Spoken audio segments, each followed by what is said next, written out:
Viewers, welcome back to my YouTube channel Zareena's accounting classes. आज के video में हम कैश बुक से रिलेटेड क्वेश्चन करेंगे, लेकिन उसमें हम एक नया टॉपिक, एक नया सिचुएशन, एक नए तरह की जो बिजनेस ट्रांजैक्शन सामने आ सकती है वो सीखने की कोशिश करेंगे। And the topic is discounting of bills receivable from bank. ठीक है, ये टॉपिक हम कवर करने की कोशिश करेंगे। सबसे पहले आप जो इस बुक में क्वेश्चन देख रहे हैं प्रिंटेड, वो उसका स्क्रीनशॉट ले लीजिए। ओके, आफ्टर टेकिंग स्क्रीनशॉट, इस क्वेश्चन में बाकी जितनी भी ट्रांजैक्शंस हैं वो मैं आपको पहले वीडियोस में सिखा चुकी हूँ, बहुत इजी सी हैं। लेकिन हमारा जो फोकस रहेगा वो इस ट्रांजैक्शन में रहेगा जिसमें बोल रखा है कि discounting a bill receivable for ₹1000 at 1% through bank. तो इसका क्या मतलब होता है? देखिए, इसकी जो एंट्री है वो तो बहुत ईजी है, लेकिन पहले हमें पूरा कॉन्सेप्ट पता होना चाहिए ताकि हम इसकी एंट्री भी कभी ना भूलें। तो सबसे पहले हम समझ लेते हैं कि डिस्काउंटिंग ऑफ बिल रिसीवेबल क्या है। बट मेक श्योर कि आप इस वीडियो को पूरा एंड तक जरूर देखिए और लाइक, शेयर और सब्सक्राइब कीजिए मेरे चैनल को, and do comment in the comment box. So बात करते हैं डिस्काउंटिंग ऑफ बिल्स रिसीवेबल की। देखिए, बिल्स रिसीवेबल आपको पता ही है, ऐसा कोई भी बिल जो बिजनेस को अभी जिसकी पेमेंट मिलनी बाकी है। बिल्स रिसीवेबल का मतलब यही होता है कि अभी रिसीव होना बाकी है। ठीक है, तो मान लीजिए बिजनेस के पास कोई बिल्स रिसीवेबल पड़ा हुआ है और वो उसको बैंक से डिस्काउंट कराता है, तो इसका क्या मतलब होता है? ठीक है, discounting of the bill receivable refers to the encashment of the bill before the date of its maturity। यानी जो भी बिल बिजनेस के पास है, बिल्स रिसीवेबल, उसकी पेमेंट जो भी उसे मिलनी है वो एक पर्टिकुलर डेट पर मिलनी है, उसकी मेच्योरिटी पर मिलनी है। लेकिन अगर वो उस मेच्योरिटी डेट से पहले ही उसको एनकैश करवा लेता है बैंक से, यानी पहले ही उससे मिलने वाले पैसे को वो बैंक से ले लेता है, तो उसको हम बोलते हैं discounting a bills receivable. Maturity date पर पहले, मेच्योरिटी डेट आने से पहले ही जब उसको एनकैश करवा लिया गया हो। ऑलराइट, तो जब बैंक आपको ये सर्विस देता है कि डेट से पहले ही किसी बिल्स रिसीवेबल की वो पेमेंट आपको कर दे, तो bank deducts its charges from the bill. तो ऑब्वियसली अपनी सर्विस के लिए बिजनेस जो है वो कुछ चार्ज करेगा, बैंक जो है वो चार्ज करेगा। ठीक है, तो बैंक अपने चार्जेस जो है वो डिडक्ट कर लेता है उस बिल में से ही। ठीक है, the bank shall make the payment of the bill after deducting some interest. अब जब बैंक उस बिल की पेमेंट करेगा कस्टमर को या बिजनेस को, जो भी उसका कस्टमर है, तो जब वो पे करेगा तो कुछ इंटरेस्ट डिडक्ट करने के बाद वो करेगा, यानी कि कुछ इंटरेस्ट जो है, या चार्जेस कह लो या इंटरेस्ट कह लो, वो डिडक्ट कर देगा अपने लिए, अपनी सर्विस के लिए। उसके बाद पेमेंट करता है वो बिजनेस को। ठीक है, तो यहां पर इस इंटरेस्ट को या इन चार्जेस को हम डिस्काउंट बोलते हैं, यानी कि डिस्काउंट करवा लिया गया एक बिल रिसीवेबल को, डिस्काउंटिंग अ बिल रिसीवेबल। ठीक है, तो ये पूरा कॉन्सेप्ट है। आई होप आपको समझ में आ गया होगा कि जब भी कोई बिजनेस अपने पास के किसी भी बिल्स रिसीवेबल को मेच्योरिटी डेट से पहले ही उसकी पेमेंट लेना चाहे बैंक से, तो उसको हम डिस्काउंटिंग ऑफ बिल रिसीवेबल कहते हैं। और इस सर्विस देने के लिए बैंक कुछ चार्ज करता है और वो चार्ज वो लेता है इसी बिल के अमाउंट में से डिडक्ट करके। ठीक है, कुछ इंटरेस्ट चार्ज करता है वो इस अमाउंट में से, बिल के अमाउंट में से डिडक्ट कर लेता है। तो इसी इंटरेस्ट को, इन्हीं चार्जेस को हम डिस्काउंटिंग ऑफ बिल रिसीवेबल बोलते हैं। तो ये पूरा कॉन्सेप्ट हो गया हमारा। अब हम क्या करेंगे, इससे रिलेटेड एक क्वेश्चन करेंगे जो आप अपनी स्क्रीन पर देख सकते हैं। आप जल्दी से इसका स्क्रीनशॉट ले लीजिए।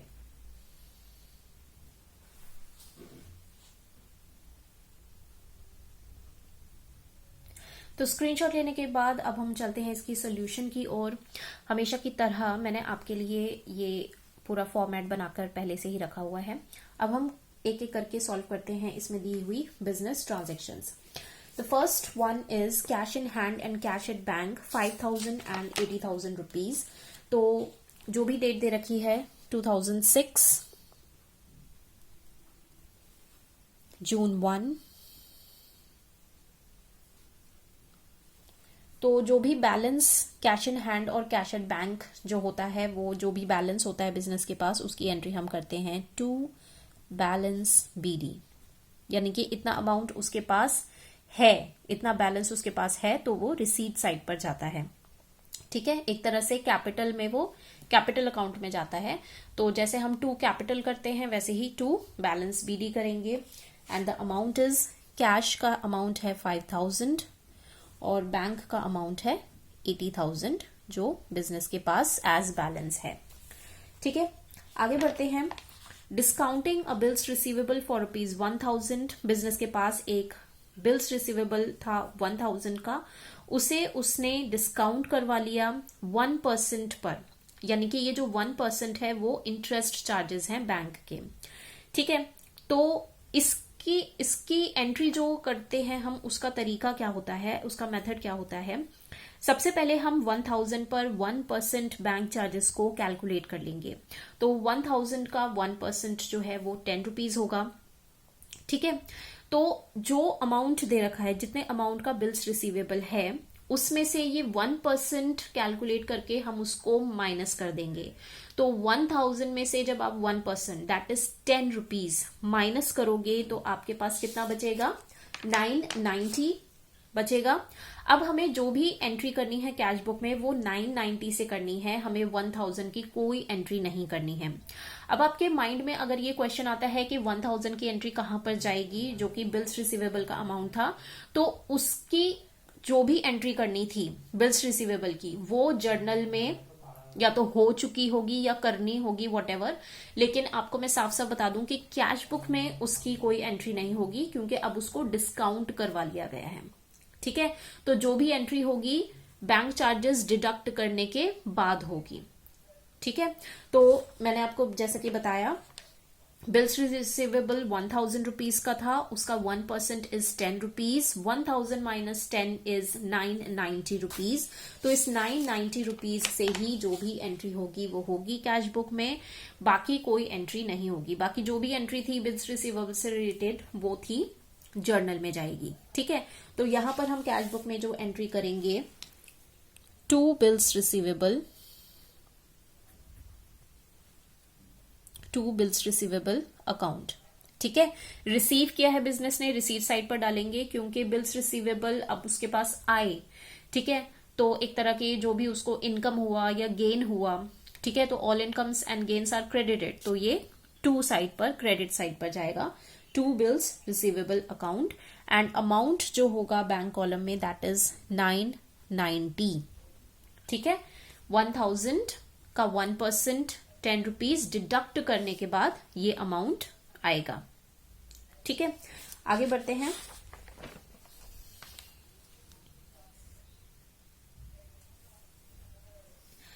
Bought goods for ₹2000 and paid by check after discount allowed 1%। तो गुड्स जो खरीदे गए हैं वो 2000 के खरीदे गए हैं और फिर चेक से पे किया गया है, और डिस्काउंट भी जो है अलाउ हुआ है 1%। ठीक है, बिजनेस ने जब गुड्स खरीदे तो उसको डिस्काउंट अलाउ हुए हैं। तो इसकी जो एंट्री होगी जून 5, गुड्स परचेज किए हैं तो बाय परचेजेस, परचेजेस की एंट्री ऑलवेज पेमेंट साइड पर हम करते हैं, यानी कि डेबिट होती है। ठीक है, तो बिजनेस ने परचेजेस किए हैं। अब क्वेश्चन हमारे सामने ये है कि कितना अमाउंट जाएगा। देखिए 2000 के गुड्स जो हैं वो परचेज किए गए थे। ठीक है, और 1% जो है वो डिस्काउंट मिला है गुड्स बोट करने के बाद बिजनेस को। तो फर्स्ट ऑफ ऑल हम 2000 का 1% कैलकुलेट कर लेंगे। ठीक है, डिस्काउंट अलाउड जो कि बिजनेस को हुआ है, और वो डिस्काउंट माइनस करने के बाद हम एंट्री करेंगे, तो अमाउंट आएगा आपका 1980। और क्योंकि चेक से पेमेंट की है इसलिए बैंक कॉलम में जाएगा, ना कि कैश कॉलम में जाएगा। तो ये 1980 बैंक कॉलम में अमाउंट आ जाएगा। आई होप आप कैलकुलेट कर सकते हैं, तो आप ये कैलकुलेट कर लीजिएगा 2000 पर 1% जो डिस्काउंट अलाउड हुआ है। अच्छा, यहाँ पर एक क्वेश्चन और माइंड में आता है ये कि जैसा कि मैंने आपको बताया था कि डिस्काउंट की तो एंट्री नहीं होगी कैश बुक में, क्योंकि ये कैश और बैंक कॉलम वाला हम बना रहे हैं कैश बुक। तो यहाँ पर हम क्यों कैलकुलेट कर रहे हैं? तो देखिए, इस सवाल का जवाब ये है कि अगर आपको क्वेश्चन में एक अमाउंट दे रखा होता है कि इतना डिस्काउंट रिसीव हुआ है या इतना अमाउंट डिस्काउंट जो है दिया गया है बिजनेस की तरफ से, तो उस अमाउंट की एंट्री हम नहीं करेंगे ऑब्वियसली, क्योंकि वो क्लियरली क्वेश्चन में दे रखा है। लेकिन जब बात आती है कैलकुलेट करने की, मीन्स आपको क्वेश्चन में इस तरह से दे रखा हो कि डिस्काउंट 1% अलाउ किया गया है या पे किया गया है, तो उस डिस्काउंट को हमें निकालना पड़ेगा, उसको कैलकुलेट करना पड़ेगा, क्योंकि हमें कैलकुलेट करने के बाद नहीं दिया गया है, हमें परसेंटेज में दिया गया है कि इतना % डिस्काउंट भी है। तो उस % को कैलकुलेट करने के बाद, माइनस करने के बाद, डिडक्ट करने के बाद जो अमाउंट आता है उससे हम एंट्री करते हैं कैश बुक में। ठीक है, वो जो हमने परसेंटेज कैलकुलेट की उस अमाउंट की हम कोई एंट्री नहीं करते हैं। तो this is one and the same thing. ठीक है, बस क्वेश्चन में अलग अलग तरीके से आपको दे रखा होगा। कभी आपको क्लियरली दे रखा होगा वो अमाउंट, तो आपको उसकी एंट्री नहीं करनी है। कभी आपको ये दे रखा होगा कि इतना % डिस्काउंट है, तो उस परसेंटेज को आपको कैलकुलेट करके, डिडक्ट करके, उसके बाद जो अमाउंट आएगा उस अमाउंट से एंट्री करनी होगी। तो आई थिंक आपको ये पॉइंट अच्छे से समझ में आ गया होगा जो मैं आपको समझाना चाह रही हूं। ठीक है, तो इस तरह से 2000 की जगह क्या एंट्री होगी, 1980 की एंट्री होगी, यानी हमने 1% डिस्काउंट अलॉट जो है वो माइनस करके ये अमाउंट निकाला है। ठीक है, बाकी अलग से हमें डिस्काउंट के लिए कोई एंट्री करने की जरूरत नहीं है। आगे बढ़ते हैं। On date 10 paid trade expenses. तो जून 10 को trade expenses, all expenses should be on the payment side by trade expenses account. Alright, 400 पे किए गए हैं कैश में। आगे बढ़ते हैं। Sold goods for ₹10,000 received cheque and allowed discount 1%। Again इसमें जो है डिस्काउंट का पॉइंट है, इसमें डिस्काउंट अलाउ है 1% ऑन 10,000 रुपीज। तो आइए पहले तो हम इसकी एंट्री कर लेते हैं। जब भी सेल्स की जाती है तो उसकी एंट्री होती है to sales account, cash account debited to sales account. ठीक है, तो यहां पर हम एंट्री करेंगे टू सेल्स अकाउंट।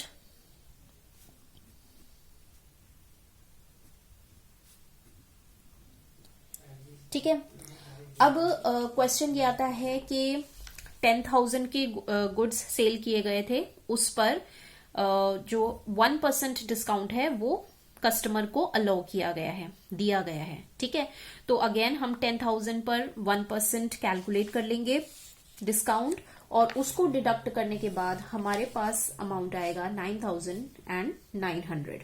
ठीक है, 1% होगा 100 रुपीज डिस्काउंट, तो वो हम डिडक्ट कर देंगे, हमारे पास बचेगा 9,900। तो ये अमाउंट हम डाल देंगे in the cash column, 9,900। Alright, अच्छा अगेन एक पॉइंट मैं आपको बता दूं यहाँ पर, आप कहोगे कि सेल्स जब की है तो चेक रिसीव हुआ है, लेकिन हमने उसको कैश में क्यों डाला है? तो इसमें वही पॉइंट आ जाता है कि इसमें आपको ये इन्फॉर्मेशन नहीं दे रखी है कि इमीडिएटली डिपॉजिटेड इनटू बैंक, यानी कि नेक्स्ट डेट या कुछ दिनों के बाद डिपॉजिट किया जा रहा है। तो हम उस केस में क्या करते हैं, जब तक चेक बैंक में डिपॉजिट नहीं हुआ है तब तक हम उसको कैश की तरह ट्रीट करते हैं। तो भले ही सेल्स के लिए हमें चेक रिसीव हुआ है, लेकिन अभी 25 डेट में हम उसको कैश की तरह ट्रीट करेंगे। 9,900 कैश कॉलम में जाएगा। ठीक है, अब जब वो डिपॉजिट करवा दिया गया, देखिए आपको नेक्स्ट 27 डेट में दे रखा है, check received on 25th deposited into bank, यानी कि 25 तारीख को जो चेक रिसीव हुआ था वो 27 तारीख को बैंक में डिपॉजिट हुआ है। तो अब 27 डेट में हम करेंगे इसके लिए एक कॉन्ट्रा एंट्री पास। तो इसके लिए कॉन्ट्रा एंट्री होती है 27 तारीख को, आपको पता ही है कॉन्ट्रा एंट्री होती है बाय बैंक अकाउंट, जब हम डिपॉजिट करते हैं टू कैश अकाउंट। ठीक है, और लेजर फोलियो कॉलम में हम डाल देंगे C because this is in Contra entry, ठीक है। और अमाउंट जो है, अगर कैश है तो वो बैंक में जाएगा 9,900, और अगर बैंक है तो वो कैश कॉलम में जाएगा 9,900। Alright,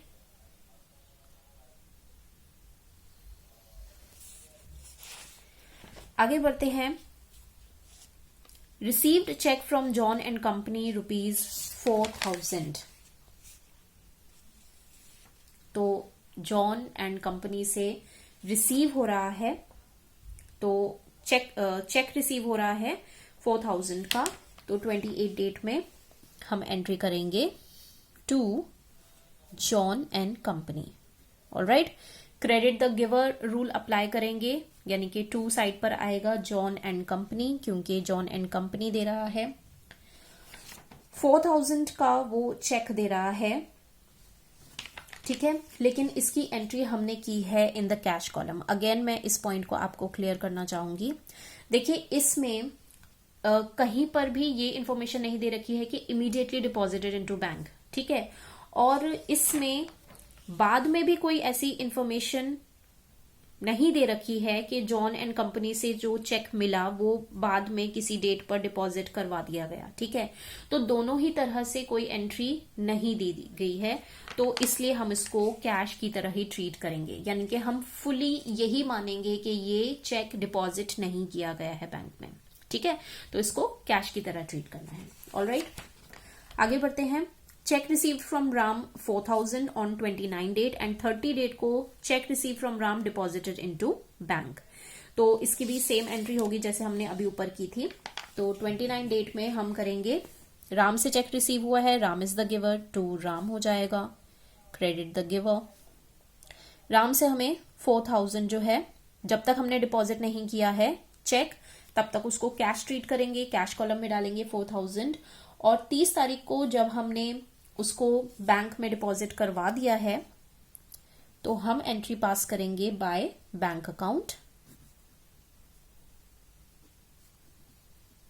that is a contra entry, and here also to cash account, this is contra entry. Alright, तो अगर कैश है तो बैंक में जाएगा 4,000, और अगर बैंक है तो कैश में जाएगा 4,000। ऑलराइट, और लास्ट एक जो दे रखा है, राम्स चेक डिसऑनर्ड। डिसऑनर्ड की एंट्री के बारे में भी मैं पहले वीडियोस में आपको करवा चुकी हूँ। डिसऑनर्ड मीन्स के चेक बाउंस हो गया, मतलब उसकी पेमेंट अब नहीं मिलेगी, यानी कि कुछ प्रॉब्लम आ गई उस चेक की जगह कैश मिलने में। तो राम का चेक जो है वो डिसऑनर हो चुका है। तो डिसऑनर के केस में हम एंट्री करते हैं, जो हमने रिसीट साइड पर की थी उसका ऑपोजिट साइड हम कर देते हैं बाय राम। एक तरह से ये एक लॉस हो गया बिजनेस को, तो ऑब्वियसली ऑल लॉसेस, पेमेंट्स, ठीक है, इस साइड पर आती हैं, पेमेंट साइड पर ऑल लॉसेस एंड एक्सपेंसेस। तो बाय राम हम कर देंगे। राम के नाम से जो चेक मिला था वो डिसऑनर हुआ है, इसलिए राम को हम पेमेंट साइड पर यानी क्रेडिट साइड पर डालेंगे, एंड द अमाउंट इज 4,000, जो चेक डिसऑनर हुआ है। तो चेक डिसऑनर हुआ है इसलिए बैंक कॉलम में जाएगा। तो इस तरीके से ये सारी एंट्रीज हमने कर ली है। आइए हम इसका टोटल कर लेते हैं। टोटल रिसीट्स हम निकालेंगे। टोटल रिसीट्स आपकी आ जाएंगी here 22,900 and here 94,890, and here हम निकालेंगे टोटल पेमेंट्स।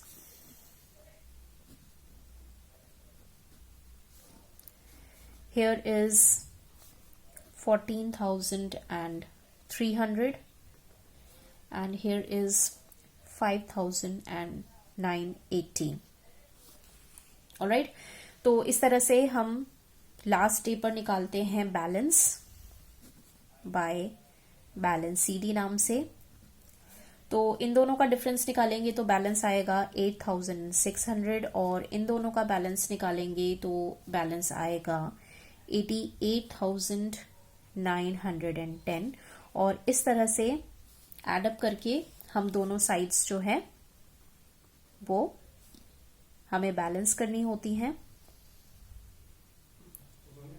और जो बैलेंस सीडी आता है वो नेक्स्ट मंथ के लिए कैरी फॉरवर्ड हो जाता है या ब्रॉड फॉरवर्ड जिसे हम बोलते हैं। जुलाई 1 यानी कि नेक्स्ट मंथ में ये कैरी फॉरवर्ड हो जाएगा, तो हो जाएगा टू बैलेंस बीडी, जो भी बैलेंस है वो इधर ट्रांसफर हो जाएगा 8,600 एंड 88,910। तो आई होप आपको ये पूरा क्वेश्चन अच्छे से समझ में आ गया होगा। इस क्वेश्चन में काफी डिफरेंट पॉइंट्स थे, वो भी आपको समझ में आ गए होंगे। फिर भी अगर नहीं समझ में आए हों तो कमेंट करके मुझसे अपनी क्वेरी जरूर पूछिए, ठीक है। I will be waiting for your comments, so please do comment in the comment box and like, share and subscribe.